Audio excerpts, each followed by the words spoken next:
Maths का test होगा आपको, सैटरडे का टेस्ट होता है ना। 4 चैप्टर्स बता रहे हैं, जो परिमल सर ने 4 चैप्टर्स पढ़ाए होंगे उनमें से टेस्ट, पहले 4 चैप्टर्स का बता रहे हैं। स्टार्टिंग के 4 चैप्टर्स का कल टेस्ट है मैथ्स का, तो उनको अपना पढ़ाना, ठीक है। चलो, हमने कल पॉलिटिकल साइंस के बारे में बातचीत की थी। बताओ, इंडिया में जो संविधान सभा बनी किसके कहने पर, किसकी रिकमेंडेशन पर बनी? एक मिशन आया था, क्या नाम था? Cabinet mission. कितने मेंबर्स थे? 3। 7 तो कमेटी में मेंबर थे, ड्राफ्टिंग कमेटी में। एक आदमी बिना पैसे लिए फ्री में काम कर रहा था, बहुत पढ़ा लिखा आदमी, BN राव। कहाँ मेंबर थे वो? UNO के अंडर 6 ऑर्गन्स में से एक ऑर्गन का नाम है ICJ, international court of justice, जिसका हेडक्वार्टर कहाँ था? हेग में। अभी कौन तुम्हारे देश से वहाँ बैठे हुए हैं? दलबीर सिंह भंडारी, उनका पूरा नाम है DS भंडारी, दलबीर सिंह भंडारी। कब से बैठे हैं? 2012 से। 9 साल के लिए वहाँ पे एक बार जाते हैं और दोबारा इलेक्ट हो गए हैं। 2012 में गए थे, 21 के लिए, अब 21 से लेके 30 तक चलेंगे। तो ये सब बातें हमने कल पढ़ी थी। कितनी मीटिंग्स, टोटल सेशंस कितने हुए? 11। फर्स्ट मीटिंग का डे क्या था? 9 दिसंबर। 3 लगातार बैठक थी, 9, 11, 13। 9 को सबसे बुजुर्ग आदमी कौन थे? वो सच्चिदानंद सिन्हा। वो कार्यवाहक बने, एक्टिंग बने, पर उनको हार्ट अटैक आ गया, हॉस्पिटलाइज्ड है। फिर कौन बनाया? डॉक्टर राजेंद्र प्रसाद, जो बिहार गांधी थे। बहुत यंग तो नहीं थे, 60+ एज थी, पर फिर भी बाकियों के मुकाबले वो ठीक थे। और फिर तीसरे दिन क्या हुआ था? पंडित नेहरू ने ऑब्जेक्टिव रेजोल्यूशन पेश किया। पास तो सबने मिलकर किया। कब जाके? जनवरी 1947 में। 29 अगस्त, आज़ादी के कुछ दिन बाद एक सीट चली गई थी आज़ादी में। किसकी? अंबेडकर जी की। कहाँ चली गई थी? अंबेडकर जी जब इलेक्शन में उठे थे, सीट का जब चुनाव हो रहा था, तो बंबई की सीट पे हराने में सबने जान लगा दी कि हार जाए आदमी। किसने मदद की इनकी? मुस्लिम लीग ने। और कहाँ की सीट से जितवाया? पूर्वी बंगाल, जो आगे जाके बना पूर्वी पाकिस्तान। उस सीट के जाने के बाद किसने त्यागपत्र दिया? MR जयकर, जो किस सभा के बड़े मेंबर थे? हिंदू महासभा। हिंदू सभा महासभा के 2 बड़े आदमी हैं, एक मदन मोहन मालवीय और एक MR जयकर। जयकर की सीट खाली हुई तो उस पर जाके कौन बैठा? अंबेडकर। और हम जानते हैं सबने काम किया, लेकिन फाइनल जो सबसे बेहतरीन काम किया, जो फादर कहलाते हैं, वो अपने BR अम्बेडकर। अम्बेडकर जी ने ड्राफ्टिंग कमेटी का मेन काम किया। 7 मेंबर्स थे, जिसके अध्यक्ष थे अम्बेडकर। ये कमेटी कब बनी थी? कल मैंने एक डेट इंपॉर्टेंट बताई थी, 29 अगस्त 1947। इस दिन क्या मनाते हो? खेल दिवस, स्पोर्ट्स डे। किसका बर्थडे है ये? इसी दिन तो राष्ट्रपति भवन में खेल पुरस्कार मिलते हैं। कौन से पुरस्कार सबसे बड़े हैं? मेजर ध्यानचंद, द्रोणाचार्य, सुने हैं ना, ये लाइफ टाइम अचीवमेंट, ये इस दिन दिए जाते हैं, क्योंकि इस दिन किसका जन्मदिन होता है? मेजर ध्यानचंद का। तो कल ये सब बातें हमने जान ली थी। स्टार्टिंग में कितने लोग थे आपके इसमें जब ये इलेक्शन हुआ? 389, लेकिन बाद में बहुत लोग छोड़ गए। सिग्नेचर कितनों के हैं? किस दिन ये किताब फाइनल बंद कर दी भाई, आज ये तैयार हो गई? 26 नवंबर 1949। इसको कहते हैं संविधान दिवस, कॉन्स्टिट्यूशनल डे मनाते हैं हम इस दिन। लेकिन इसको लागू करने में आपने 2 महीने लगा दिए। वो 2 महीने बाद कौन से दिन आने वाला था? 1950। ये दिन 20 साल पहले से मार खाते हुए हम क्या मना रहे थे? सांकेतिक स्वाधीनता दिवस। संकेत दे रहे थे कि जिस दिन आज़ाद हुए ना, ऐसे खुशियां, प्रभात फेरियां और ढोल और नगाड़े बजाते थे। खूब पिटाई हुई, हम 17 साल इस दिन को आज़ादी मनाते रहे। फिर फाइनली हम आज़ाद हुए 15 अगस्त, जिसकी इंपॉर्टेंस बहुत थी। तो इस दिन की इंपॉर्टेंस को बरकरार रखने के लिए आपने डिसाइड किया कि जो बुक लिखकर हमारी 26 नवंबर को तैयार है, हम इसको लागू कब करेंगे? 26 जनवरी को। इससे 2 दिन पहले लास्ट बैठक हुई थी संविधान सभा की। वो डेट मैंने कल आपको बताई थी, 24 जनवरी 1950। 3 चीजें फाइनल की थी आपने, राष्ट्रगीत, गान और पति। राष्ट्रपति के रूप में किसको? राजेंद्र प्रसाद, जो 46 से बैठे थे, क्या बन के? संविधान सभा के अध्यक्ष बन के। अब वो क्या बन गए भारत के? कोई इलेक्शन नहीं हुआ, वो कोई इलेक्टेड नहीं थे। इलेक्शन जाके 52 में होगा। और उसी दिन आपकी संविधान सभा क्या बन गई? आपकी संसद, पार्लियामेंट। आगे जाके संसद बनी 1952 में, वो इलेक्टेड थी। उससे पहले 50 में बन गई। एक चीज थी जो आपने बिल्कुल लास्ट डे फॉलो करनी स्टार्ट की, 26 जनवरी को। क्या था वो? इंडिया का क्या था वो? हाँ, नेशनल एम्बलम, जिसमें कितने शेर हैं? 4 शेर। तो 26 को सिर्फ एम्बलम, 24 को 3 चीज की तैयारी, राष्ट्रगीत, राष्ट्रगान, राष्ट्रपति। इसका अंतिम सेशन कहेंगे, लास्ट बैठक। तो उसके बाद ये 24 जनवरी वाली, ये एक एक्स्ट्रा में है। जो स्टार्टिंग कहेंगे वो दिसंबर 19 कब थी? 46 में। और अंतिम बैठक कब है? 24 जनवरी 1950। कुल कितने डेज तक ये बैठकें थी? अगर पूरा पीरियड देखें तो 2 साल 11 महीने 18। लेकिन रोज तो नहीं गए, सेशंस से। कितने सेशंस? 11, जिनमें कितने दिन निकले? 165 दिन। मैंने कल एग्जांपल आपकी स्कूलिंग टाइम से दिया कि 1 साल की स्कूलिंग में आप कितने दिन जाते हैं? 210, प्राइमरी तक 210, उससे बड़े में 220, तो कहते 1 साल है। ऐसे इनका था। चलो अब ध्यान से देखो, ये बुक पूरी तरह से लिख के तैयार हो गई। और इस बुक में भारी भरकम, दुनिया का सबसे विशालकाय, वृहद, सबसे ज्यादा वर्ड्स जिसमें लिखे गए, ये था कॉन्स्टिट्यूशन ऑफ इंडिया। मैंने कल आपको बताया था कि इसको लिखने वाले आदमी बाहर से, कहाँ से आए थे? कौन सी यूनिवर्सिटी थी वो? विश्व भारती विश्वविद्यालय बताया था, एक बोस का नाम था। और एक कौन बताया था? प्रेम बिहारी नारायण रायजादा, एक वो ड्राइंग पेंटिंग वाले और एक इटालियन स्टाइल में लिखने वाले। इसकी निब भी विदेशों से लाई गई थी, तो बहुत सुंदर लिखा गया था। और उस किताब में था क्या, जिसकी हम इतने उससे चर्चा कर रहे हैं, इस किताब में भाग थे, ये डिवाइड थी भाग में, भाग मतलब पार्ट्स। कितने भागों में? 22 भागों में। और हर एक भाग में आर्टिकल्स लिखे थे जिनको कहा जाता है अनुच्छेद। इसमें कितने अनुच्छेद थे? 395। आज तक इतने ही हैं। हमने 396 नंबर नहीं बनाया, लेकिन इस किताब में टाइम टू टाइम हमने चेंज करके, और इसके चेंज को बोलते हैं अमेंडमेंट। इन अमेंडमेंट्स के थ्रू हमने कुछ चीज़ें ऐड कर ली, पर एडिशन हमने न्यूमेरिकल्स में ऐसे नहीं किया कि भैया 396 397, नहीं। हमने इस किताब को आज तक 105 बार बदल चुके, यानी 105th अमेंडमेंट अब तक हो चुके हैं। और इस 105th में अभी 1.5-2 साल पहले 2021 तक हो रहा था, 22 में कोई अमेंडमेंट नहीं हुआ, 23 में अब तक नहीं हुआ। इन सारे अमेंडमेंट्स के बाद भी यहाँ कोई डिजिट नहीं बढ़ा, क्योंकि जितने अमेंडमेंट किए वो 1 से लेके 395 में ही ABC करके ऐड ऑन कर दिए। जैसे हमने एक नया बना दिया, एक छोटा सा एग्जांपल है 21A, पहले ये नहीं था। RTE का नाम आपने सुना है ना, राइट टू एजुकेशन, कहाँ लिखा है वो? पहले 21 था, फिर 22 था, तो अब आपने 21A नया बना दिया। बजाय आपने यहाँ नंबर बढ़ाने के आपने ABC बढ़ा डाले। ऐसे ही पहले आर्टिकल था 51, 52, आपने इसमें बीच में 51A ऐड कर दिया। ऐसे पहले था 300, उसके बाद 301, आपने 300A कर दिया। तो ऐसे आपने ना बहुत सारे आर्टिकल नए नए बनाए, लेकिन आपने उनको नया डिजिट नहीं पकड़ाया, आपने पुराने वालों में ही क्या कर दिया? ऐड कर दिया। आया समझ में ये? इसीलिए कितने अमेंडमेंट हो चुके, लेकिन डिजिट आज भी कितना है लास्ट? 395। आज तक 396वां अनुच्छेद आपने नहीं लिखा। 105 में से कितनी सारी नई नई चीजें ऐड होती गई, कुछ कटी भी हैं। जैसे कुछ एग्जाम्पल मैं आगे पढ़ते वक्त दूंगी आपको, जिसमें हमने चीजों में हटाया भी है। तो ये 22 के 22 भाग हैं। अनुच्छेद कितने हैं आज भी? इसके बाद इससे अलग एक चीज और है इस बुक में, जिसे आप कहते हैं शेड्यूल्स या अनुसूचियां। इसी को शेड्यूल्स कहा जाता है। कितनी थी ये? 8। ये ओरिजिनल बुक थी ऐसी, जिसमें यूनिट मतलब तुम्हें समझाने के लिए भाग थे, पार्ट्स थे, आर्टिकल्स थे और शेड्यूल्स थी। टाइम के साथ साथ आपको ज़रूरत फील हुई कि इसमें बदलाव करना चाहिए। बदलाव को ही क्या कहते हैं? तो आपने जो बदलाव किए, 22 से भाग बढ़ के अब 25 हैं, लेकिन नंबर नहीं बढ़ाया आपने। ये बढ़ बढ़ के अब तक कितनी बार हो चुके? ये 105, लेकिन लास्ट नंबर ऐसा ही है, इसका भी नंबर नहीं बढ़ाया। अगर मैं 8 कहूँ तो ये नंबर आपने बढ़ा दिया, कितना पहुँच गया? 12। यानी ओरिजिनल में जो चेंज दिखा लिखित में, वो किस में दिखा?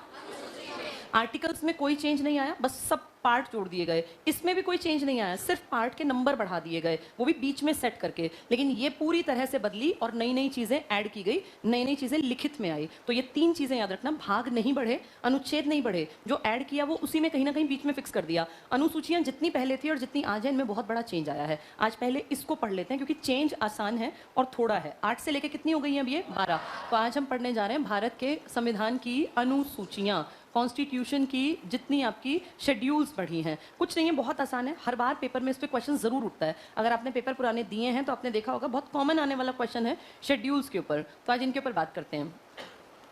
कितनी है टोटल ये? तो हम 4-4 पढ़ लेंगे हर एक स्लाइड पर। पहली, दूसरी, तीसरी, चौथी, ये पुराने टाइम से, क्योंकि 8 तक तो सब पुरानी है। इस पहली में जो है ना, पहली अनुसूची में, इसमें आपके देश की जानकारी है।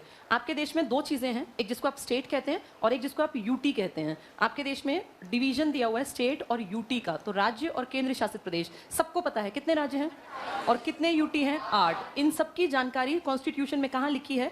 हमारी पहली अनुसूची में पूरे देश की जानकारी है कि भाई कितने स्टेट्स हैं और कितने हमारे यूटी हैं। ये घटते बढ़ते रहते हैं टाइम टू टाइम। अभी प्रेजेंट में 28 और 8 हैं। लगभग पिछले 19 अक्टूबर के बाद, 20 के बाद, 20 जनवरी में चेंज हुआ था, उसके बाद 3 साल हो गए। 3 साल से इसमें कोई चेंज नहीं हुआ। किसी किसी के दिमाग में जम्मू कश्मीर का फंडा जो है वो क्लियर नहीं है, तो उसको ध्यान से आज सुन लो, फिर दोबारा तुम्हें दिक्कत नहीं होगी। जम्मू कश्मीर जब भारत की रियासत का हिस्सा था, जब अंग्रेज यहाँ से गए, तो जम्मू कश्मीर में पुराने पुश्तैनी राजाओं का परिवार राज करता था। और इसके यहाँ पर थे राजा हरि सिंह जी। हरि सिंह जी शुरू में असमंजस में थे कि इंडिया में रहूं या पाकिस्तान चला जाऊं, क्योंकि यहाँ की बड़ी आबादी कौन सी कम्युनिटी की थी?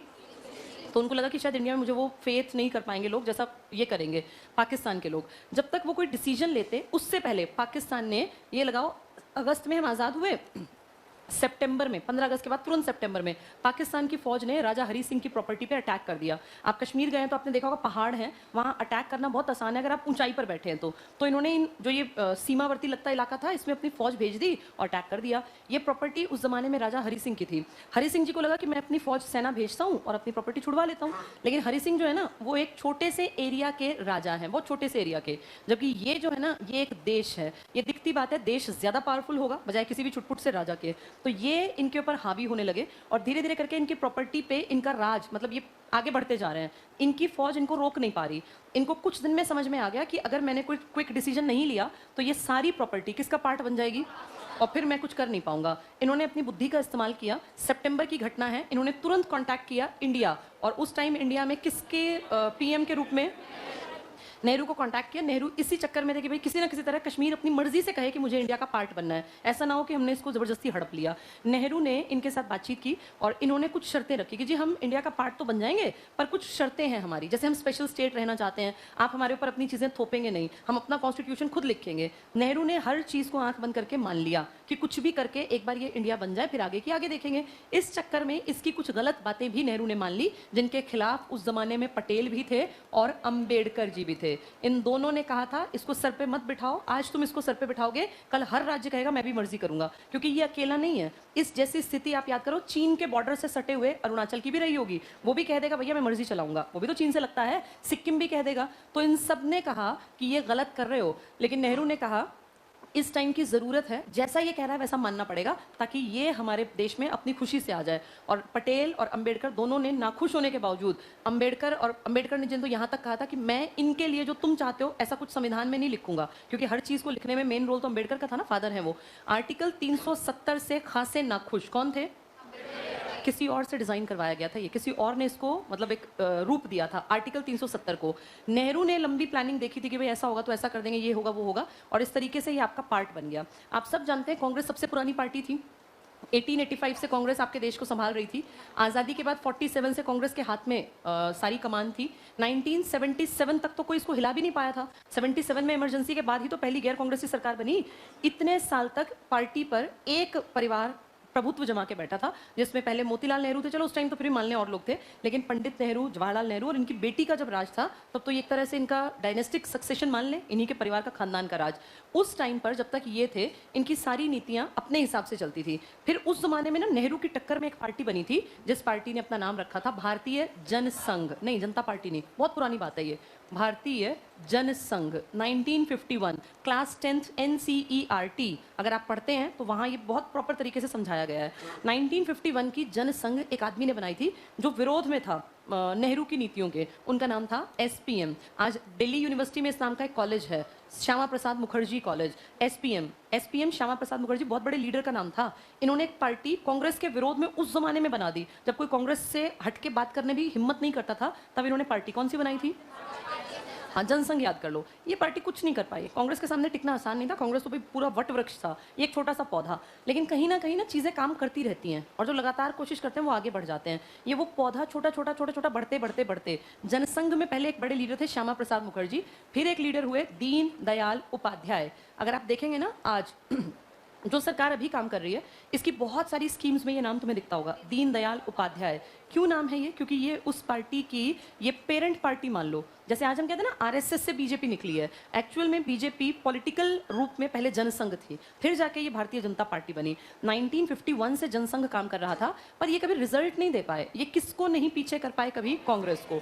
लेकिन धीरे धीरे जब कांग्रेस गलतियां करती गई और गलतियां करते 1977 में जब पहली गैर कांग्रेसी सरकार बनी तो इनकी हिम्मत बढ़ी और 1980 आते आते इन जनसंघ ने अपनी पार्टी का नाम बदल लिया। 1980 में यही पार्टी बन गई भारतीय जनता पार्टी। पहले भारतीय जनसंघ थी, ये भारतीय जनसंघ पार्टी, फिर इसका नाम क्या हो गया? भारतीय जनता पार्टी। 80 में पार्टी बनी, तब अटल बिहारी वाजपेयी जी देश को संभालने की काबिलियत उनके अंदर थी, बहुत अच्छे वक्ता थे, अच्छे आदमी थे। यहाँ से ये ग्रोथ करने लगी, लेकिन अभी राजनीति में इसका पलड़ा भारी नहीं था, अभी ये बस कोशिश में थी, बात बनी नहीं थी। बीजेपी को पहली बार अपने देश में देखा जब ये लीड करने आए, 13 दिन की सरकार बनाई इन्होंने। 1996 में सबसे छोटे कार्यकाल के PM बने थे अटल बिहारी वाजपेयी जी। महज कितने दिन के लिए? कोएलिशन की सरकार थी, नहीं चल पाई। 13 दिन में वो अपना जो मिनिमम होता है ना, 272 आपकी सीटें होनी चाहिए, वो पूरी नहीं कर पाए। फिर दोबारा कोशिश की बीजेपी ने, 1998 में आए। इस बार ये टिके 1.5 साल के लिए, और 1.5 साल में बीजेपी के अटल बिहारी वाजपेयी जी ने सच में काम किया। उस कामों के चलते इनको एक प्लेटफॉर्म तैयार मिला, और जिसका फायदा इनको 1999 के इलेक्शन में मिला, और पहली बार बीजेपी देश में 5 साल टिकी। कब से कब तक?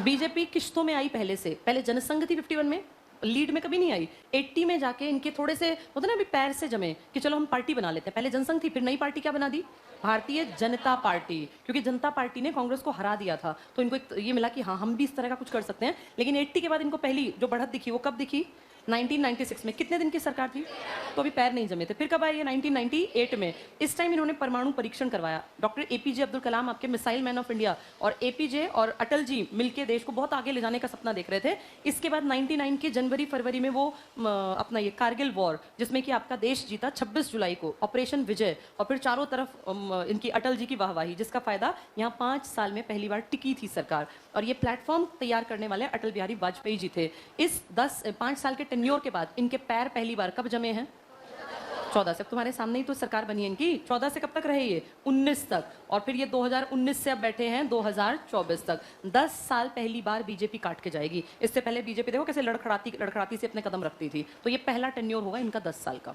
आ गया समझ में ये। वापस आते हैं, क्योंकि हम पॉलिटिक्स की बात यहाँ से ले गए थे अपनी। तो अब नेहरू ने जो बात की थी ना, उस टाइम पे पार्टी जनसंघ थी। जनसंघ जब बीजेपी बनी तो इन्होंने मेन काम किया कि भैया हम लोग कांग्रेस की तरह नहीं है, और हमारा मेन फंडा रहेगा हिंदुत्व का विकास करना। क्लास 10th में ये वर्ड लिखा हुआ है। इस पार्टी ने मेन किस पे काम किया, हिंदुत्व। 10th की NCERT में जम्मू कश्मीर का टॉपिक भी दिया गया है। इन्होंने कहा था जम्मू कश्मीर जो विशेष राज्य नहीं बना के बैठी थी कांग्रेस, मैंने बताया, इन्होंने कहा था हम उसको इंडियन टेरिटरी का पार्ट बना देंगे और ये सब विशेष हम हटा देंगे। क्या ऐसा कर पाई पार्टी? बिल्कुल। कहाँ है अब विशेष राज्य? आर्टिकल 370 जो है ना तुम्हारा, वो खत्म हो गया। 370 स्पेशल स्टेट खत्म, और अब जम्मू कश्मीर को यूटी बना दिया गया। जो आपका जम्मू कश्मीर का हिस्सा था, ये तो पाकिस्तान के कब्जे में है, ये चाइना के कब्जे में है। ये कहता है मैं इंडिपेंडेंट कश्मीर हूँ। यहाँ सियाचिन ग्लेशियर है, दुनिया का सबसे अधिक ऊंचाई पर स्थित युद्ध स्थल। इसके हिस्से बन गए। एक हिस्सा ये यूनियन टेरिटरी, एक ये जम्मू कश्मीर वाला, ये लेह लद्दाख वाला। अब ये दोनों यूटी हैं, दोनों यूनियन टेरिटरी हैं। अब इन दोनों को, इसलिए आप 28 और 8 की जब बात करते हैं ना, तो इन दोनों की बात करते हैं। आ गया समझ में? ये लॉजिक है कि कैसे 28 और कैसे 8 बने। पहले 29 राज्य थे, जब आप स्कूल में पढ़ते थे। कश्मीर राज्य में से हट गया तो एक घट गया। पहले 7 यूनियन टेरिटरी थे, 2 बढ़े तो 9 हुए। लेकिन जनवरी 2020 में आपकी सरकार ने कहा दादर नागर हवेली और दमन दीव इतने छोटे छोटे से हैं, इनको क्यों फैला रखा है, एक बना दो, काम कम हो जाएगा भाई, इतने लोगों को प्रशासन में हेल्प नहीं करनी पड़ेगी। तो इसलिए अब ये 8 गिने जाते हैं। इन सब की जानकारी कहाँ लिखी है? फर्स्ट शेड्यूल में। शेड्यूल अलग चीज है, पार्ट और आर्टिकल अलग चीज है। शेड्यूल नंबर बदला है, 8 से कितनी बन गई है, 12। उन्हीं को हम पढ़ रहे हैं। तो पहले हमेशा देश की बात करनी है, देश की जानकारी। दूसरी जो शेड्यूल है ना, इसमें वेतन दिए, सैलरी, पेंशन दी गई है और भत्ता। आजकल आप देख रहे हो ओपीएस के ऊपर बड़ा देश में वो चल रहा है। ओपीएस क्या है? Old pension scheme. अभी पीछे देखा नहीं कितने डंडे पड़े हैं लोगों को। 25,000 जो सरकार में सेवाएं दे रहे हैं वो लोग इकट्ठे होके गए और हरियाणा सरकार से उन्होंने कहा कि जी हमारी ओल्ड पेंशन स्कीम लागू करो। ओल्ड पेंशन स्कीम में और जो NPS है, न्यू पेंशन स्कीम, इसमें ज़मीन आसमान का अंतर है। ओल्ड पेंशन स्कीम ना लास्ट सांस तक की गारंटी लेती थी कि जी आपने हमारे देश के लिए सेवा की है, चाहे आपने बैंक में काम किया, रेलवे में काम किया, चाहे आप सरकारी स्कूल में टीचर थे या लेक्चरर थे, चाहे कोई पुलिस में था, सबको इसके तहत लास्ट दिन जब तक वो जिंदा रहेगा तब तक उसको पेंशन मिलेगी। वो पेंशन का हकदार है। और पेंशन ये 1-2 हज़ार वाली नहीं, पेंशन इतनी थी कि वो एक अच्छी रिस्पेक्टेबल जिंदगी जी सकता था। उसको अपने बेटे के सामने, अपनी बहू के सामने हाथ ना फैलाना पड़े, इतनी पेंशन मिलती थी हर नौकरी पे, चाहे वो कितनी छोटी सर्विस पे रहा हो। इस पेंशन से लोग अपने दिमाग में मेंटली फ्री थे कि जब हम बुजुर्ग हो जाएंगे, कोई रोग लग जाएगा, कोई परेशानी आएगी, तो हमें किसी के सामने, बेटे के सामने, बहू के सामने गिड़गिड़ाना पड़ेगा। बहुत अच्छी चीज़ थी। और ये बहुत भारी, जैसे सरकार कहती है बहुत भारी भरकम थी, मान लिया भारी भरकम थी, लेकिन भारी भरकम, उससे कहीं ज़्यादा भारी भरकम तो ये MLAs और MPs की पेंशन है। क्योंकि आदमी, कोई भी नॉर्मल आदमी अगर 25 साल में नौकरी लगता होगा, 60 में रिटायर, तो उसने कितने साल जिंदगी की अपनी नौकरी को दिए? कितने साल दिए उसने? 35 साल। कितना जिएगा कोई आदमी भाई? 80 साल मैक्सिमम। अब देखें तो 70 पकड़ने मुश्किल हैं। अगर उसको 10 साल 15 साल सरकार ने पैसे दे भी दिए तो क्या दिक्कत हो गई? ये देखो, उसने अपनी जिंदगी के 35 साल एक काम में दिए। ये तो नॉर्मल आदमी है। कोई भी आदमी MP MLA बना, मान लेते हैं 30 साल में, 30 साल में वो MP MLA बन गया। एक बार बना तो कितने साल के लिए बनता है? 5 साल। वो अगर एक दिन के लिए भी MP MLA बन गया ना, उसने शपथ ले ली, तो उसकी पेंशन है एक दिन के लिए भी 5 साल रह गया। फिर दोबारा इलेक्शन में फिर से जीत गया वो, तो वो जब सेकंड टाइम जीता ना, नई पेंशन। फिर वो तीसरी बार जीत गया, फिर पेंशन। तुम कितनी बार अखबार में पढ़ते हो कि ये 7 बार एमएलए रहे, 2 बार एमपी, ऐसे पढ़ा है ना तुम लोगों ने। तुम सोचो उतनी बार उनकी पेंशन बनती गई। तो जो आदमी जितनी बार जीतता गया, जीतने का मतलब चाहे वो मंत्री ना बनाओ, वो एमपी एमएलए बन गया, उतनी बार की पेंशन हमारे टैक्स के पैसे से जाएगी। अब जैसे कहते हैं बोझ पड़ता है जी, आम आदमी पूरी जिंदगी बिता देता है कर्मचारी के रूप में, उस बेचारे की छोटी सी पेंशन, और तुम एक दिन के लिए भी बन गए तो तुम्हारी पेंशन। अच्छा, एमपी बनने से पहले मान लो वो एमएलए था, एमएलए की भी पेंशन मिलेगी, फिर वो एमपी बनेगा तो एमपी की भी पेंशन मिलेगी। मतलब जिस जिस रैंक पे रहेगा ना वो उन सबकी पेंशन लेगा। अब उस बेचारे ने पूरी जिंदगी, चाहे वो 4 रैंक पे प्रमोट हुआ हो, मान लो कोई कांस्टेबल लगा, कांस्टेबल के बाद वो हेड कांस्टेबल बना, फिर वो एएसआई बना, फिर वो एसआई रिटायर हो गया, तो उसको ये थोड़ी 4 पेंशन मिलेंगी, उसको पेंशन 1 मिलेगी। यहाँ देखो इनको, जिस जिस पोस्ट पे जाते जाएंगे उन सबकी पेंशन अपने घर धकेलते जाएंगे, और फिर ये लोग कहते हैं कि जी ओपीएस से ना सारा काम जो है चौपट हो जाएगा। तुम अपनी यहाँ से घटा दो तो उन बेचारों को भी मिल जाए पेंशन। जैसे देखा जाए तो कायदे से तुम्हारे बुढ़ापे में इतने कौन से खर्चे हैं जो बेचारे उनका 1 भी रुपए की, उनको तो बिल्कुल फ्री कि तुम्हें पेंशन की जरूरत नहीं है, तुम्हें ऐसी कौन सी पेंशन चाहिए। और ये तो रिटायर भी क्या होते हैं, तो 70-80 तक भी तो इलेक्शन लड़ते हैं। आपके देश में 81 साल का भी पीएम बना हुआ है ना, 77 साल का राष्ट्रपति। तो ये सोचो इनकी तो रिटायरमेंट की कोई एज नहीं है। उस बेचारे की रिटायरमेंट पहले 65 पे थी, 60 पे लाए, 58, अब तुम्हें पता है आगे कह रहे हैं 55 में ही हटा दिया करो, 52 में ही, ताकि यंग लोगों को रोजगार मिले। अरे 52 साल के आदमी के बच्चे सेटल भी नहीं होते, उसकी बेटी शादी लायक होती है, उसका बेटा भी करियर बना रहा होता है, उसको तो तुम लात मार के निकाल दो ना, उसको पेंशन दो। और तुम एक दिन के बन गए हो एमपी एमएलए तो तुम्हें पेंशन चाहिए, 4 बार बने तो 4 बार की, 8 बार बने तो 8 बार की, सीएम बने तो सीएम की पेंशन, एमएलए पहले है तो एमएलए की, एमपी। सोचो कितना लाखों रुपया इनकी पेंशन में जा रहा है। भाई देश में बराबरी है तो ओल्ड पेंशन स्कीम खत्म, तो इनकी भी तो खत्म कर देनी चाहिए। इनकी तो यहाँ लिख रखी है, कहाँ लिख रखी है, संविधान की दूसरी अनुसूची में 3 चीजें लिख रखी हैं, इनका वेतन, इनकी पेंशन और इनके भत्ते। इनको भत्ते भी तो मिलते हैं ना, फ्री ट्रैवलिंग अलाउंस है, घर का कुछ बिजली का बिल नहीं देना, कोई किराया नहीं कटना, इनकी लाइफ बहुत आरामदायक है। और देखें तो क्या चाहिए, कुछ भी नहीं, ना कोई पढ़ाई लिखाई, ना कोई क्वालिफिकेशन, ना कोई टेस्ट पास करना। जितने ज़्यादातर आपके देश में है, क्लास 10th की एनसीईआरटी का यही टॉपिक मैं भी पढ़ा के आई थी, उसमें स्पष्ट लिखा है पावर और मसल का गेम है ये, यानी जिसके पास जितनी ज़्यादा ताकत, जितना ज़्यादा पैसा, उसका राजनीति में उतना बढ़िया सिक्का चलता है। तो ऐसे लोग जिनके पास ऑलरेडी इतना पैसा है तभी तो इलेक्शन लड़े जाते हैं, उनकी तो पेंशन चले जा रही है। और लिखित में है, किस अनुसूची में है ये। अब बेचारे लोगों ने प्रोटेस्ट किया, 25,000 लोग सड़कों पे उतरे, क्योंकि सबको लग रहा है कि यार अब हम 45 के हो गए, 50 के, आगे हमारी पीढ़ी, भाई 1-1, 2-2 बच्चे हैं आजकल। देखो सरकार ने उतने कोई बहुत काम धंधे तो छोड़े नहीं है। अब एक बच्चा, किसी का बेटा शादीशुदा हो गया, उसका अपना भी परिवार है। अब माँ बाप को बुजुर्ग एज में कभी चश्मा चाहिए, कभी गोली चाहिए, कभी चप्पल चाहिए, 100 खर्चे होते हैं। बीमारी है, उनकी बेटी भी घर आएगी, कोई रिश्तेदार में भी आएगा, उन बेचारों को हर टाइम हाथ फैलाना पड़ेगा। तो 25,000 लोग इकट्ठे होकर गए, और तुमने अगर वो लाइव वीडियोस देखी हो, वहाँ डंडे चलाए हैं, डंडे मारे कि तुम ओपीएस की क्यों बात उठा रहे हो। अपनी ओपीएस चल रही है तो कोई क्वेश्चन मार्क नहीं है। अब दिक्कत क्या है, डेमोक्रेसी है यहाँ, और यहाँ ये क्वेश्चन सच में उठना चाहिए विधानसभा में, लोकसभा में, कि जी ओपीएस खत्म है तो सबके लिए खत्म करो ना। मंत्रियों की क्यों ओपीएस चल रही है, एमएलएज एमपीज की क्यों ओपीएस। आम जनता चुप बैठ गई, ठीक है भैया खत्म कर दिया, कोई बात नहीं, तुम अभी भी लिए जा रहे हो, चलो 1 पेंशन ले लो। तुमने तो हद ही कर रखी, 5 पेंशन, 7 पेंशन, 10 पेंशन। एक आदमी 10 पेंशन ले रहा है, उस बेचारे गरीब को पेंशन से कोई महल नहीं खड़े होते। पेंशन सिर्फ इतनी होती है कि उसका खर्चा चल जाए, तो उस बेचारे को खर्चे का हक तो मिलना चाहिए ना। और तुम इतना पैसा खा रहे हो, तुम्हें कोई दिक्कत नहीं है। तो ये सब गड़बड़ियां हैं, और ये बातें कहाँ लिखी हुई हैं, दूसरी है। तो इनकी ओपीएस जो है ना वो चलती जाएगी जब तक लोगों को समझ नहीं आती। ये मुद्दे इलेक्शन के टाइम पे ना पढ़े लिखे लोगों को उठाने का, हाँ जी, इन्होंने तो ये कहा जी हमारा बजट पे बहुत भार पड़ता है। बस यही रीजन होता है, जनता के खर्चों को तो भार दिखाते हैं ना। अपनी इतनी पेंशन्स हैं, कोई जैसे इस पे आरटीआई लगा के निकाले तो ये करोड़ों करोड़ों करोड़ों रुपए की पेंशन खा जाते होंगे मिलके, और जनता के लिए कहते हैं। अभी पीछे तुमने सुना नहीं था, मजाक भी बना था, हरियाणा के सीएम का बयान था, ये इसकी खिल्ली भी उड़ी थी। देखो लोगों ने कहा ये क्या व्हाट्सएप यूनिवर्सिटी का ज्ञान है। बोले मेरे पास एक ग्रुप में एक वो आया था मैसेज, और उसमें ये था कि भाई अगर ओपीएस को लागू कर दिया तो हमारा राज्य कंगाल हो जाएगा। तो पहले बड़े तुम अमीर बने बैठे हो, बेरोजगारी में तुम वैसे नंबर 1 हो, हर चीज़ में भूखमरी, गरीबी में। तो मतलब ये इस पे लोगों ने मजाक उड़ाया कि आपको मतलब ये भी समझ नहीं है कि आपने जो है यूनिवर्सिटी व्हाट्सएप वाली से ज्ञान लेके कि कंगाल हो जाएंगे, जबकि ऐसी कोई रिपोर्ट नहीं है कि भाई कंगाल। और कंगाल होते तो तुम छोड़ो ना ओपीएस, तुम भी तो देश का भला करो, जब तक हो जब तक खा लो, वैसे भी तुम इतना खाते हो, तो जब जाओ तो ओपीएस तो छोड़ जाओ कम से कम। नहीं, उसको नहीं छोड़ेंगे। कहाँ लिखी है ये बात, तीसरी में लिखी है ये लोग शपथ कैसे लेंगे। इन सबको ना 3 शपथ लेनी पड़ती हैं। जब कोई भी आदमी इलेक्शन के लिए खड़ा होता है तो उसको पहले शपथ लेना, मैं चीटिंग नहीं करूंगा, मैं इलीगल मीन्स का इस्तेमाल नहीं करूंगा। यानी शपथ, ध्यान से समझना, अब उम्मीदवार को एक शपथ लेनी पड़ती है, पहला। दूसरा, जो जीत कर आता है, जीतने के बाद उसको शपथ लेनी पड़ती है, जैसे एमपी बन गया, एमएलए बन गया। फिर तीसरी शपथ इनकी होती है अगर ये मंत्री बन जाते हैं, तो कोई भी मंत्री 3 शपथ ले चुका होता है। कौन कौन सी? पहले उम्मीदवार की, फिर जीतने के बाद वाली, और फिर मंत्री पद की। ये शपथ का ना फॉर्मेट अलग अलग है और ये कॉन्स्टिट्यूशन में लिखा हुआ है। कुछ नहीं है, 4-6 लाइन है, पैराग्राफ होता है, और उस पैराग्राफ में भाई नाम, पिता का नाम, फिर भाई मैं ये शपथ लेता हूँ कि मैं भारत की एकता अखंडता को सुनिश्चित रखूंगा, और इस तरह की बातें जो है, मैं कोई भी अपने पद की गरिमा का ध्यान रखूंगा, देश की सुरक्षा से जुड़ी किसी जानकारी को मैं देश हित के लिए बाहर तक नहीं पहुंचा, इस तरह की बातें होती हैं। तो इनके ना फॉर्मेट अलग अलग होते हैं, इसका अलग शब्द होंगे, इसके अलग और इसके अलग। ये सब बातें कहाँ लिखी हैं? 3 में। आ गया समझ में? 3 लोगों की शपथ यहाँ नहीं लिखी। वो 3 लोग कौन है पेपर में वो पूछेंगे। राष्ट्रपति की शपथ नहीं लिखी, उपराष्ट्रपति की नहीं लिखी, और राज्यपाल की। क्यों नहीं लिखी? इन तीनों की शपथ इनके आर्टिकल्स में लिखी हैं। यहाँ बाकी सबकी, मंत्रियों की, एमएलए की, सुप्रीम कोर्ट के जजेस, सबकी शपथ का फॉर्मेट है। इन 3 की शपथ जो है, जो ओथ टेकिंग है, आर्टिकल 60 में है, आर्टिकल 69 में है, और आर्टिकल 159 में। बहुत इंपॉर्टेंट बात है ये। पेपर में 3 आ जाएंगे, 3-3 के पेयर, और कहेंगे किसकी शपथ संविधान की अनुसूची 3 में नहीं दी गई। तो किन 3 की नहीं दी गई? राष्ट्रपति की, उपराष्ट्रपति की, राज्यपाल, यानी गवर्नर की, वाइस प्रेसिडेंट ऑफ इंडिया की, और प्रेसिडेंट ऑफ इंडिया। कौन कौन से आर्टिकल है? 60 पहले राष्ट्रपति है, फिर 69 उपराष्ट्रपति, फिर आगे जाके क्या है? राज्य में जो मुखिया है, राज्यपाल। तो 60, 69। ये देखो, अगर 169 होता तो बड़ा आसान होता, पर थोड़ा चेंज है। ये 159 है, तो 69 से थोड़ा सा हटा देना। हो गया याद? ये 60, 69 और 159 किस किस की हैं? ये राष्ट्रपति, उपराष्ट्रपति और राज्यपाल। इन तीनों का फॉर्मेट कहाँ नहीं दिया गया? तीसरी अनुसूची में। क्लियर सबको? पहली में किसकी जानकारी है? देश की। देश की 2 चीजें क्या हैं? राज्य और यूटी। दूसरी में किसकी जानकारी है?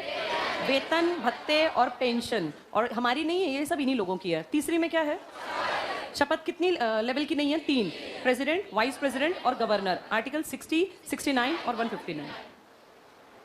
तुम तीनों क्या कर रहे हो? जो लोग नहीं पढ़ रहे हैं उनसे ही पूछ रही होंगी, क्या कर रहे हो तुम तीनों?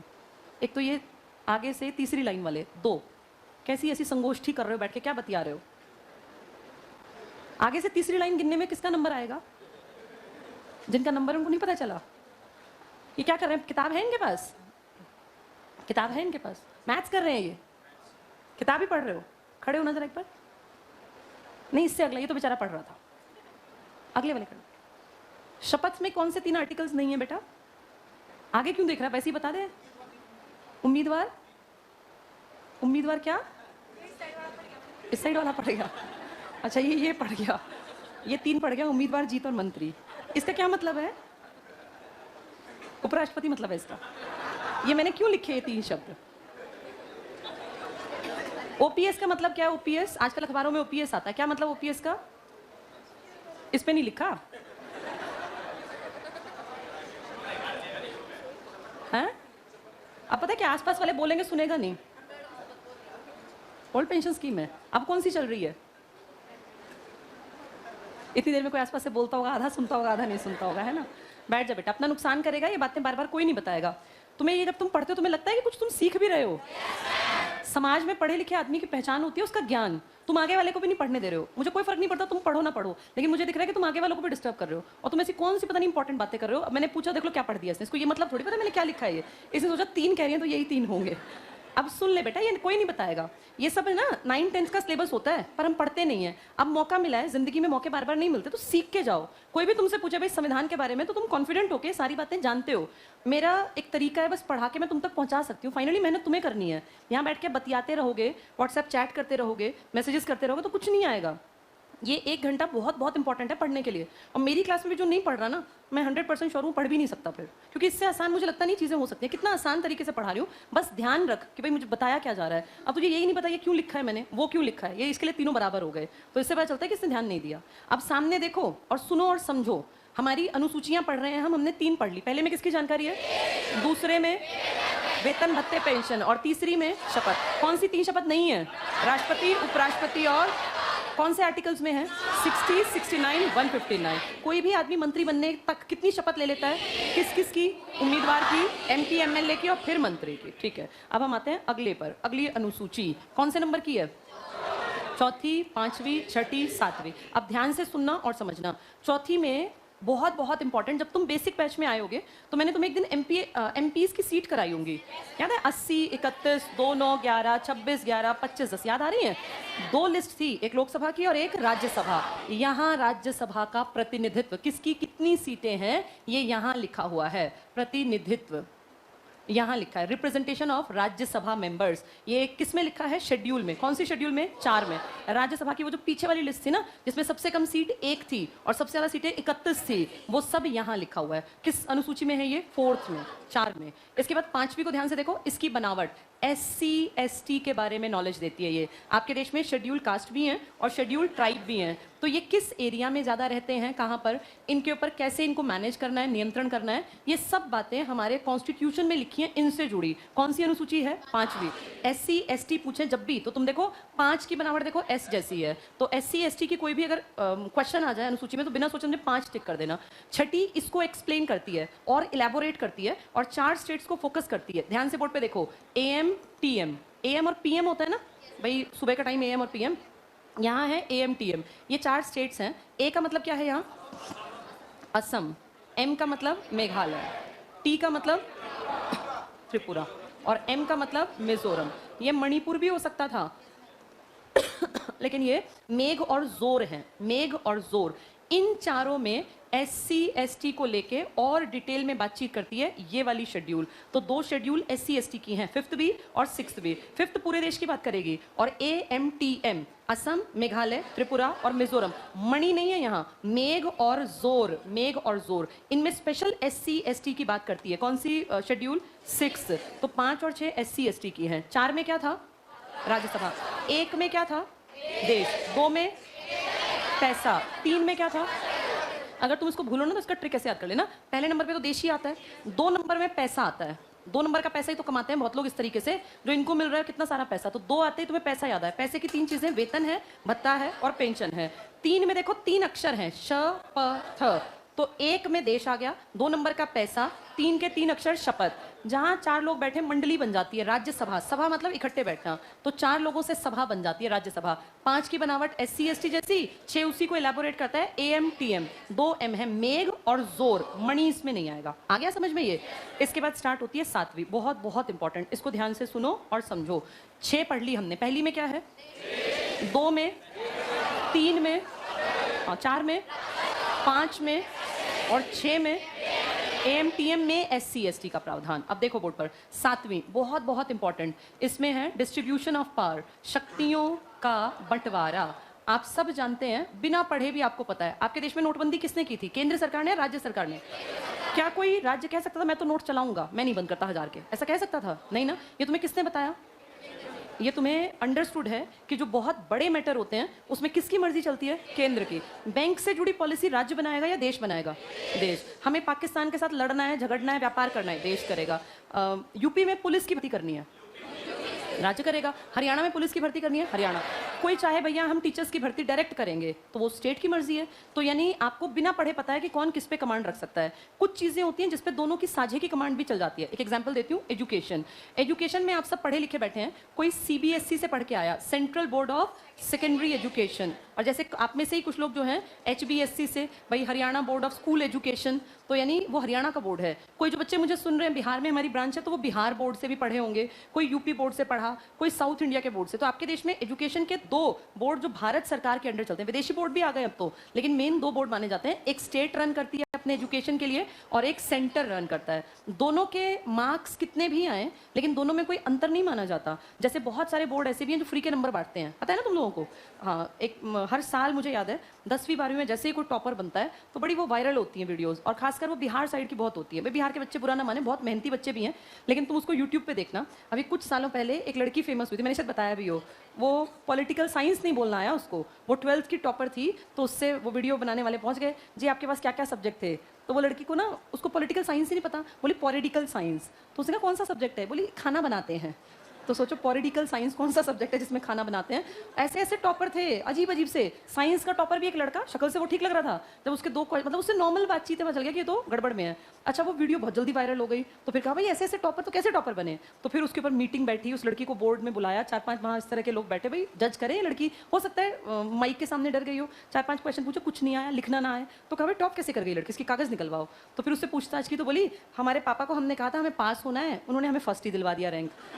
तो तुम ये देखो कितनी चीटिंग की हद है कि मतलब बोर्ड में उस लड़की को पास होने के मांदे पड़े हुए थे, वो टॉपर निकली। तुम उसको खुद भी सर्च करना, तुम्हें हंसी आएगी उसकी बात सुन के कि ये क्या टॉपर है। मैं तुम्हें बताना चाहती हूँ कि ये हालत है। अब वो तो चलो वायरल हो गए, सोशल मीडिया का टाइम है, ऐसे कितने लोग दबे भी तो रहते होंगे। कई टीचर्स नहीं देखा, सरकारी स्कूल में टीचर है, संडे लिखिए तो संडा लिख देंगी, देखा नहीं तुमने?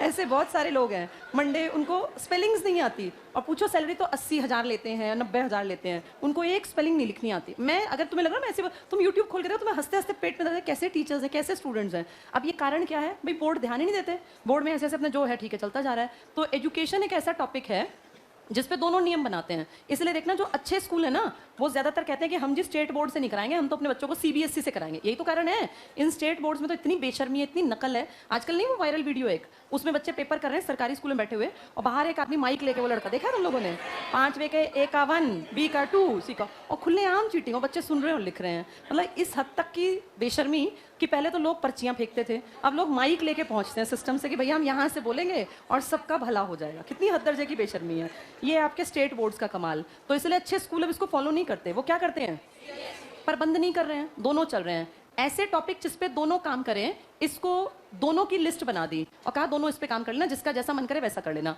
तो ये जो पावर्स बांटी गई ना, जो आपको पहले से पता चल गया, भाई बैंकों के ऊपर काम कौन करेगा, देश या राज्य। रक्षा के ऊपर हमें हथियार खरीदने हैं, बेचने हैं, हमें लड़ना झगड़ना है, ये नेशनल हाईवे बनेंगे, समझ में आ गया। पंचायत के ऊपर काम कौन करेगा, राज्य सरकार। अब इसने राजस्थान ने नियम बनाया कई साल पहले कि भाई मेरे यहाँ पंचायत में इलेक्शन लड़ना है तो पढ़ा लिखा होना जरूरी है। उसने शायद 8वीं का रखा, मिनिमम 8वीं। हरियाणा ने कहा भाई मैं इससे भी बढ़िया बढ़ के काम करूंगा, 10वीं पास होना जरूरी है। कोई अगर जनरल कैटेगरी से मेल इलेक्शन में लड़ता है, औरत है तो ठीक है 8वीं पास हो, लेकिन अगर SC है तो भी 8वीं, और औरत भी और SC भी है तो 5वीं पास कम से कम हो। यानी ये स्टेट की मर्जी है कि वो अपनी पंचायत में क्वालिफिकेशन को कंपलसरी करे या ना करे। बहुत अच्छी बात है, पढ़े लिखे पंच होंगे तो थोड़ी सी बुद्धि का विकास होगा तो इस्तेमाल कर लेंगे। अब ये देखो, ये स्टेट की मर्जी चली पंचायत पे, क्या देश में ऐसे मर्जी चल सकती है किसी की? इसलिए आपके देश में अब तक रूल नहीं बना MP MLA की क्वालिफिकेशन पे 2023 तक कोई क्वेश्चन मार्क भी नहीं है अब तक। ये बहुत बड़ी शर्म की बात है। इस देश की आबादी जब 10 साल बाद जनगणना करते हैं तो आपकी देश की सरकार का दावा है, क्योंकि गृह मंत्रालय करता है ये जनगणना, उसका दावा है कि जी इंडिया में 75% लोग पढ़े लिखे हैं। बहुत अच्छी बात है। ये मैं 11-12 साल पुरानी बात कर रही हूँ। अब 100% ये आंकड़ा 84-86 तक पहुंचा दिया होगा, क्योंकि अब अनपढ़ वही तो रहेगा जो बुढ़े मरे नहीं है। जवान तो सभी पढ़ लिख गए ना। अब अनपढ़ों में नई पीढ़ी तो अनपढ़ नहीं है, हमारी उम्र के भी कोई अनपढ़ नहीं, तुम्हारे भी नहीं, तो कौन अनपढ़? जो 10 साल पहले बुजुर्ग थे वो अब चले भी तो गए होंगे ना, तो उनकी गिनती घटी होगी, बस वही रह गए। अब बाकी अब सब पढ़ते हैं, हर बच्चा पढ़ता है, क्योंकि सरकारी स्कूल में इतने प्रावधान है, इतने चाहे पढ़ता ना हो, नाम लिखवा आता है, और जिसका नाम चल रहा है वो पढ़ा लिखा है, क्योंकि 8वीं तक तो फेल भी नहीं करना। तो आपके देश में ये आंकड़ा लगातार बढ़ रहा है। अब इस बढ़ने के बाद क्या होगा, इतनी बड़ी आबादी पढ़ी लिखी, लेकिन जो इन पर राज करते हैं, जो इनके लिए पॉलिसी मेकर हैं, वो अंगूठा छाप भी हो सकते हैं, क्योंकि कहीं कोई कॉलम ही नहीं है जिसमें लिखा गया हो एजुकेशनल क्वालिफिकेशन। आप चपड़ासी की नौकरी का भी फॉर्म भरते हैं ना, तो वहाँ ये एक सेक्शन होता है, इसमें आपको लिखना पड़ता है जी 10th इस फलां बोर्ड से इतने % इतने सन में की। हर जगह मिनिमम मांगते हैं 10वीं 12वीं। आपके देश में जो सबसे ताकतवर पोस्ट है उस पर पढ़ाई लिखाई कहीं है ही नहीं, और अब तक ये क्वेश्चन मार्क नहीं है। सोचो कब क्वेश्चन उठेगा, कब इसके ऊपर कोई डिस्कशन होगा, डिबेट होगी, तब जाके आपके कॉन्स्टिट्यूशन में बदलाव होगा। हो सकता है तब तक आपकी और 4 पीढ़ियां ऐसे की ऐसी बैठी हुई निकल जाएं, क्योंकि क्वेश्चन से और डिबेट होने में और फिर लॉ बनने में बहुत लंबा प्रोसेस होता है। ये एक दिक्कत है। पर देखो, आप बिना पढ़े भी जान गए कि आपके देश में क्या कर रखा है, बंटवारा। इसके लिए 3 लिस्ट बनाई। एक लिस्ट बना के, जैसे काम की लिस्ट नहीं होती भैया ये काम है, ऐसे लिस्ट बना के 3 तैयार कर दी। एक लिस्ट को नाम दिया केंद्र सूची, सेंट्रल लिस्ट, एक को नाम दिया राज्य सूची, स्टेट लिस्ट, और एक को नाम दिया समवर्ती सूची। इसको इंग्लिश में कहा गया कॉन्करेंट लिस्ट। कॉन्करेंट लिस्ट, इसको लिस्ट नंबर 1, ये लिस्ट नंबर 2 और ये लिस्ट नंबर 3 है। इसमें जितनी बातें लिखी हैं उस पे सिर्फ और सिर्फ सेंट्रल गवर्नमेंट काम करेगी, कोई क्वेश्चन मार्क नहीं उठेगा इस पे। इसमें आपके देश की रक्षा, सुरक्षा, डिफेंस, आर्मी, एयरफोर्स, नेवी। अब ये अग्निवीर की योजना आई तो देखो, अग्निवीर को अपोज करने की कोशिश की गई, पर हुई थोड़ी ना, जैसी उन्होंने चाही वैसी लागू कर दी। क्या कोई स्टेट कह सकता है कि मैं अग्निवीर अपने यहाँ नहीं रखूंगा? कह सकता है? नहीं कह सकता, क्योंकि वो आर्मी, एयरफोर्स, नेवी के लिए है। पुलिस में नियम अपने आपके चलेंगे, आपके स्टेट के, लेकिन अग्निवीर तो देश का है, वो उसके लिए सारी पावर सेंट्रल गवर्नमेंट के हाथ में है। ऐसे ही बैंक से जुड़े मामले, बैंक बंद करने हैं, बढ़ाने हैं, इन सब के ऊपर डिस्कशन वहाँ होता है। नोटबंदी इसी का पार्ट मान लो। ऐसे ही आपके देश में जो नेशनल हाईवेज बनेंगे, जो आपका इंटरनेशनल व्यापार, ट्रेड होगा, ये सारी चीज़ें, बड़ी बड़ी चीज़ें किसके अधिकार क्षेत्र में है? जब देश में ये सब लिखा जा रहा था ना नेहरू अंबेडकर के टाइम, तो 97 ऐसी बातें ढूंढी गई जिस पे केंद्र काम करेगा। समय बीता, ये बातें बढ़ गई, और आज की डेट में आपके पास 100 ऐसे टॉपिक्स हैं, सब्जेक्ट्स हैं, जिसमें आपकी सेंट्रल गवर्नमेंट काम करती है। कितने हो गए ये? 97 से बढ़ के 100। आज की डेट में कितने हैं? 100 पे काम करते हैं। इनमें से एक टैक्स का टॉपिक था पहले जो बहुत बिखरा हुआ था, उन सबको जीएसटी बना दिया गया, इसीलिए इसका एक टॉपिक कम यूज होता है। तो 99 पर काम करती है आपकी सेंट्रल गवर्नमेंट। सेकंड लिस्ट है स्टेट लिस्ट। इसमें उस जमाने में जब लिखा गया तो जैसे पंचायत लिख दिया। पंचायत किसकी जिम्मेदारी है? केंद्र की या राज्य की? भाई अपने इलेक्शन देखो कब कराओगे, कैसे क्या करोगे, कितने दिन का आचार संहिता है, सब राज्य डिसाइड करेगा। इनफैक्ट जो पंचायत के इलेक्शन होते हैं ना, उसके लिए भी इलेक्शन कमीशन स्टेट को बनाना पड़ता है। देश का इलेक्शन कमीशन आपकी पंचायत के इलेक्शन कंडक्ट नहीं करेगा, वो एमपी एमएलए के इलेक्शंस करेगा। लेकिन आपके स्टेट में अगर पंचायत का इलेक्शन होता है तो आपका स्टेट खुद बनाएगा अपना इलेक्शन कमीशन, वो देखेगा। इसके अलावा जो गांव से जुड़ी चीज़ें हैं, जो शहरों से, ज़िलों से जुड़ी चीज़ें हैं, जिसमें प्रशासन भी आ जाता है, पुलिस भी आ जाती है, ये सब किसके पार्ट पे आती हैं सारी चीज़ें? राज्य। जैसे टीचर्स की भर्ती है, पुलिस की भर्ती है, क्लर्क्स की भर्ती है। तो देखा नहीं, हर स्टेट के अपने रूल हैं। कोई 100 नंबर का पेपर ले रहा है, कोई 80 का ले रहा है, कोई 50 का ले रहा है, कोई फिजिकल पहले ले रहा है, कोई मेडिकल बाद में ले रहा है, कोई डॉक्यूमेंट वेरिफिकेशन के बाद लिस्ट निकाल रहा है, कोई पहले, अपनी मर्जी चलती है। इस तरह की सारी पावर किसको दी गई है? हाँ, तो कहीं पे देखो पुलिस की हाइट अलग मांगते हैं, कहीं अलग मांगते हैं। उत्तराखंड में तुम हरिद्वार साइड जाओ तो वहाँ पुलिस वाले बहुत लंबे तगड़े नहीं होते, क्योंकि पहाड़ी इलाका है ना। लेकिन तुम पंजाब पुलिस में देखो लड़कों की हाइट, वहाँ एवरेज भी जो पंजाब पुलिस में लड़के हैं ना, वो मतलब 6 फुट 3 इंच 4 इंच तक नॉर्मल दिखते हैं। वो उनकी हाइट इतनी ज़्यादा है, क्योंकि पंजाब साइड में हाइट हेल्थ बहुत अच्छी है। तो हर किसी के अपने रूल्स हैं। संवर्ती में क्या आता है? जिसपे दोनों काम कर सकें। बेस्ट एग्जाम्पल क्या है? एजुकेशन। वन भी इसी का पार्ट है। आपका देश जब आज़ाद हुआ तो वनों के ऊपर बहुत काम किया। अंग्रेजों ने ना हमारे पूरे जंगल जो नेचुरल फॉरेस्ट थे, इनको कटवा के कमर्शियल फॉरेस्ट्री को बढ़ावा दिया। कमर्शियल पता है क्या होता है? तुमने पुरानी मूवीज देखी हो अगर, अमिताभ बच्चन और इनके टाइम की, तो उसमें मूवीज जब शूट होते थे, पेड़ एक लाइन में होते थे, फिर बीच में खुला एरिया, फिर लाइन में पेड़। देखिए ऐसे पुरानी मूवीज। ऐसे पेड़ नेचुरल थोड़ी ना हो सकते हैं, वो कमर्शियल जंगल लगाए गए थे। टीक की लकड़ी बहुत ज्यादा इस्तेमाल की गई। टीक की लकड़ी का क्या इस्तेमाल था? उस जमाने में पूरी दुनिया में रेलवे ट्रैक्स बिछाए जा रहे थे, और रेलवे में, अब आप पुराने, अब तो नए तो मैं तो लोहा लगाते हैं, पुराने टाइम में ना पटरियों के बीच में रेलवे में पट्टियां लगती थी। अगर इक्की दुक्की अभी भी होंगी इस तरह की जगह, मान लो ये रेलवे का ट्रैक है, इसके बीच में ऐसे फट्टी सी नहीं लगी होती। देखो कई बार हम रेलवे ट्रैक पे फट्टियों पे ही चलते हैं ऐसे, हाँ, स्लीपर जिसको बोलते हैं। ये जो स्लीपर थे ना, ये वुडन थे पहले, लकड़ी के थे। तो कितनी लकड़ियां चाहिए थी? अंग्रेजों का देश इतना सा था, उनके पास इतनी लकड़ियां थी नहीं, तो उन्होंने हमें, इंडोनेशिया को, श्रीलंका को, हम जैसे देशों को अपना एक टारगेट बनाया और कहा कि इनके पास खूब जंगल है, इन जंगलों को खत्म करो और कमर्शियल फॉरेस्ट्री करो, यानी ऐसे जंगल लगा दो जिनकी लकड़ियों को हम इस्तेमाल कर सकें। क्योंकि जंगल होता है अपनी नेचुरल फॉर्म में, कहीं ऊंचा पेड़, कहीं छोटा पेड़, कहीं पत्तियां, कहीं फूल। इन्होंने किया कमर्शियलाइजेशन, जिसका नुकसान क्या हुआ? उन जंगलों में रहने वाले जंगली जानवर खत्म हो गए, वाइल्ड लाइफ बिल्कुल खत्म हो गई। उनमें जो आदिवासी थे बेचारे, ट्राइब्स जो वहीं रहते, जिनका घर था, वो सब उजाड़ दिया इन्होंने। तो ये जब चले गए ना, तब हमें अंग्रेज, तुम्हें पता है, हमारे देश में शौक से शिकार करते थे।